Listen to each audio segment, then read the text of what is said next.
Joo. No niin, terve. Nyt eletään taas sitä aikaa vuodesta, kun renkaiden vaihto on käynyt monelle ajankohtaiseksi ja tästä tulee joka vuosi aina paljon kyselyitä, kun moni on varmaan huomannut, että useat näistä nykyrenkaista on aika tiukkoja tuossa vanteella ja varsinkin kun puhutaan maastopyörärenkaista, niin ne istuu aika napakasti tuossa vanteella ja se renkaan irrottaminen on käynyt aika paljon vaikeammaksi kuin mitä se on ollut joskus vuosikymmeniä takaperin. Ja tosiaan tämmöisenä pikku vinkkinä vaan, niin parhaiten se irrottaminen onnistuu, kun ottaa peukaloilla tästä renkaan reunasta kiinni ja pyrkii taittamaan tämän renkaan reunan aivan tänne niin kuin sisäänpäin ja sitten silloin painaa tosta sormilla. Kyllä siinä silti joutuu voimaa käyttämään, itsestään se ei siitä lähde, mutta sillä lailla molemmilta puolilta ensin näin, niin se sieltä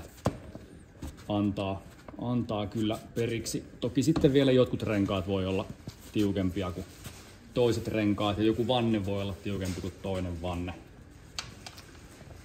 Ja tämä renkaiden kiristyminenhän on suurelta osin sen seurausta, kun on alkanut tulee näitä tubeless yhteen sopivia renkaita ja vanteita. Niin silloin toi istuvuus on tiukentunut aika paljon. Yleensä tässä yhdellä rengasraudalla pääsee aika pitkälle. Mutta ei sitä haittaa ole, jos vaikka kaksi semmoista on sitten saatavilla.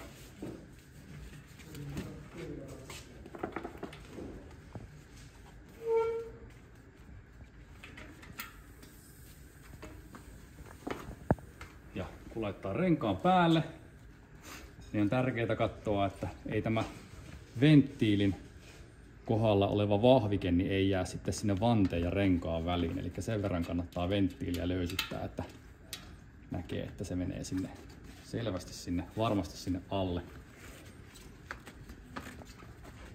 Muuten käy niin, että siihen jää semmonen kumpu siihen renkaaseen sille kohdalle ja monesti vielä voi sitten mennä se sisärengas puhki, kun sinne pistetään painetta.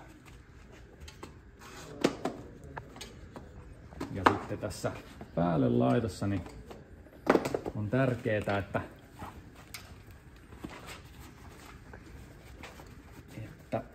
se renkaan reuna istuu joka puolelta siellä keskellä sitä vannetta, siinä vanteen syvimmässä kohdassa. Muuten se on erittäin raskas nostaa siihen tuosta joka puolelta sitten sen reunan yli tuo rengas. Usein myös auttaa se, että jättää tämän venttiilin kohdan ihan viimeiseksi.